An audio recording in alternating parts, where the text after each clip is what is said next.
Institué en 2014, Choiseul Africa recense chaque année les meilleurs dirigeants économiques de moins de 40 ans qui bâtiront l'Afrique de demain. À la fois réseau et vision stratégique, Choiseul Africa est le laboratoire des tendances économiques d'un continent présenté comme celui où se joue l'avenir du monde. Pascal Laureau, bonjour. Bonjour. Fin octobre s'est tenu à Marrakech le Choiseul Business Forum, au cours duquel il a été question de co-construction publique-privée, une préoccupation permanente pour les décideurs politiques et économiques du continent. Face à l'urgence, l'heure n'est plus au slogan. Comment faire de ce partenariat public-privé une réalité qui bénéficie à l'économie ? Pour faire une réalité, il faut déjà que les deux parties se rencontrent. Les gouvernements qui sont chargés de développer des plans de développement, des plans d'infrastructure, et puis le secteur privé qui a un rôle essentiel à jouer, notamment en Afrique. Car le privé, c'est l'impulsion, c'est l'initiative, ce sont aussi des capitaux qui sont engagés au service du développement économique, au service de la création d'entreprises, d'unités de production, et puis au service aussi du financement des entreprises et des infrastructures. Donc c'est par la rencontre entre ces deux piliers finalement de tout développement moderne que l'on arrivera à faire se renforcer ce partenariat public-privé qui est vraiment essentiel. Le privé, c'est quand même la création d'entreprises, c'est la dynamique économique. Le public, c'est une vision stratégique portée par les gouvernements. Et tout ceci s'inscrit dans une nécessité qui est absolue à l'échelle du continent africain, c'est la création d'infrastructures. Et quand on voit les chiffres qui sont communiqués par la Banque africaine de développement, on se rend compte que les évaluations en termes de besoin d'investissement en infrastructures sont évaluées entre 130 et 170 milliards de dollars annuels, c'est ce qu'il faut tous les ans. Or, aujourd'hui, en Afrique, on arrive à mobiliser simplement un peu plus de 80 milliards de dollars par an. Moins du compte. Donc, on a un gap qui est entre 50 et 80 milliards de dollars d'investissement par an. Donc ça, c'est le constat aujourd'hui, et c'est quelque chose qui est assez fondamental. Je parlais d'infrastructures en termes de communication, en termes de transport. On pourrait parler également d'infrastructures en termes d'accès à l'énergie. Sans énergie, il n'y a pas de développement économique, il n'y a pas d'activité économique, il n'y a pas de bon fonctionnement des entreprises ou du secteur privé. Et on sait aujourd'hui que vous avez à peu près 600 millions de citoyens africains qui n'ont pas accès à l'électricité. Qui n'ont pas accès à l'électricité et à l'énergie au sens très large du terme. 2014-2024, cela fait 10 ans qu'a été institué le classement Choiseul Africa. L'objectif que vous vous étiez fixé, à savoir mettre en avant les jeunes talents du continent pour accompagner la dynamique économique du continent, cet objectif a-t-il été atteint ? Notre objectif était de donner une image positive du continent africain, à rebours de parfois certaines images qui sont un peu paternalistes, un petit peu en dehors de la réalité africaine, de clichés. Voilà, c'est tout à fait cela. Et donc on s'est dit comment mieux valoriser l'Afrique, si ce n'est en montrant qu'il y a toute une jeune génération d'hommes et de femmes entrepreneurs qui sont en train de transformer fondamentalement la réalité économique du continent africain. Donc on avait identifié 200 jeunes talents, 100 plus 100 on va dire, et puis au fil du temps on a enrichi, on a élargi, on a permis à ces jeunes talents de se rencontrer, d'apprendre à se connaître à l'échelle du continent africain. 54 pays, 30 millions de kilomètres carrés. Donc nous, on a réussi à créer une vraie cohorte, une vraie communauté finalement de jeunes dirigeants qui aujourd'hui... Un vrai réseau. Un vrai réseau qui aujourd'hui comprend plus de 900 CEO, dirigeants économiques de premier rang africains dans la jeune génération. Et certains vieillissent, mais sont toujours associés à tous les événements que l'on fait rien que pour eux. On couvre aujourd'hui 51 pays sur 54 et on se rend compte que grâce à cette connexion ou de connectivité finalement qu'on a mis entre ces différents acteurs économiques, eh bien beaucoup d'opportunités d'affaires ont émergé, beaucoup de contrats, beaucoup de partenariats ont vu le jour et ont permis de mailler un peu plus rapidement encore le continent entre ces différentes géographies finalement. On a souvent tendance à comparer le dynamisme économique de l'Afrique anglophone face à celui de l'Afrique francophone. Est-ce que cela est perceptible dans votre classement ? Alors, dans notre classement, dans cette communauté qu'on a créée, nous, on a déjà autant d'anglophones que de francophones. Et avec le recul, alors moi je ne suis pas un Africain, mais je suis un observateur de l'Afrique. Je trouve que cette idée préconçue, ce cliché, parce que c'est encore un cliché qui tendrait à montrer que l'Afrique anglophone est plus dynamique que l'Afrique francophone. En même temps, les géants économiques du continent sont anglophones. Pour des raisons, Ça, c'est un fait. il y a un poids démographique. Je veux dire, le Nigeria, c'est un continent en tant que tel. Et effectivement, il y a une tradition commerçante, ce sont des gens qui sont entrepreneurs et autres. Mais quand on voit la Côte d'Ivoire, c'est une économie qui est dynamique, moins peuplée, moins nombreuse que le Nigeria, mais qui n'a pas à rougir en termes de modernité, en termes de momentum économique, en termes de création d'entreprises et en termes de réussite par rapport à un géant démographique, certes, mais qui connaît aussi des difficultés de structure, d'infrastructure, de logistique. Regardez un peu quand on va à Lagos, la difficulté qu'il y a à circuler, les manques d'infrastructures critiques qui existent, même si c'est un pays qui va dans la bonne C'est pour ça direction. qu'on a créé une deuxième capitale.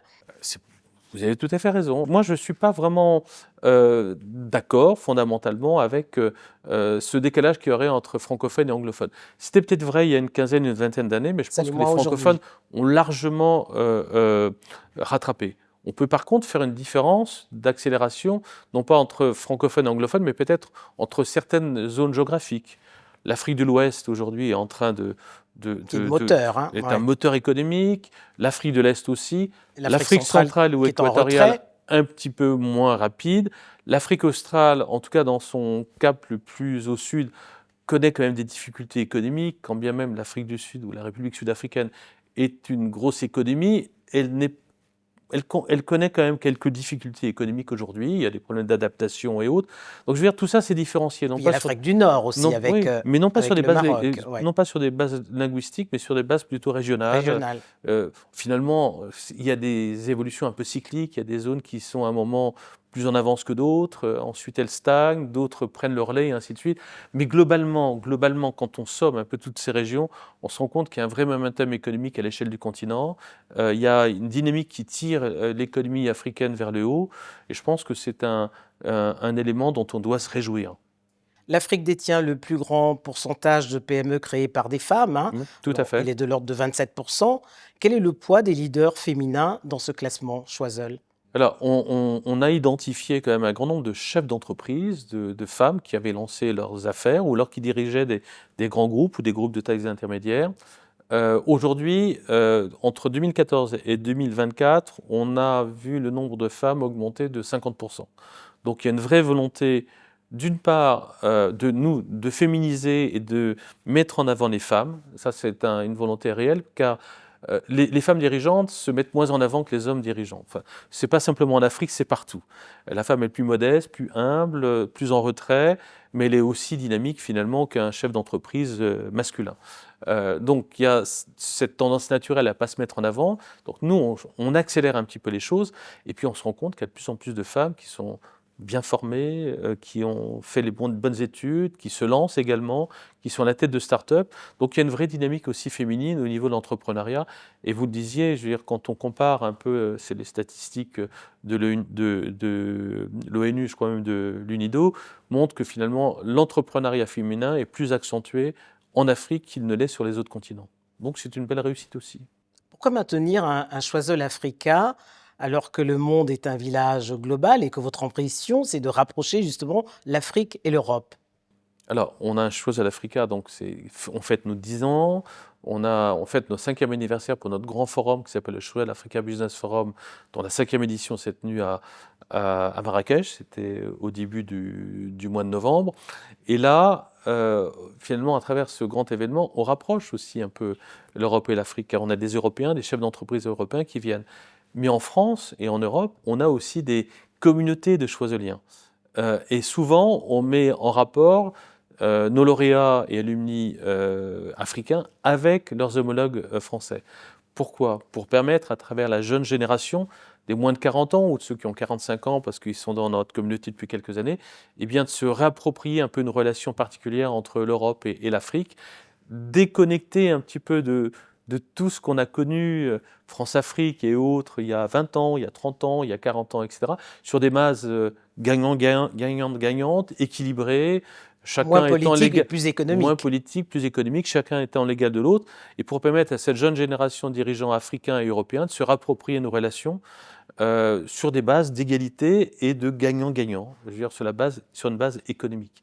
Parce que je crois qu'il ne faut pas s'y tromper, il y a une réalité qui s'impose à nous, c'est qu'on l'a vu avec les grandes crises pandémiques, stratégiques et autres, naturellement, l'Europe a besoin de l'Afrique et l'Afrique a besoin de l'Europe. Et on est les deux continents qui, naturellement, doivent entrer en partenariat. Et je pense que l'avenir de l'Afrique et l'avenir de l'Europe se jouent l'un chez l'autre, sont liés. plus qu'avec les Amériques, plus qu'avec l'Asie, plus qu'avec la Chine, les États-Unis, l'Amérique du Sud, de quoi que ce soit.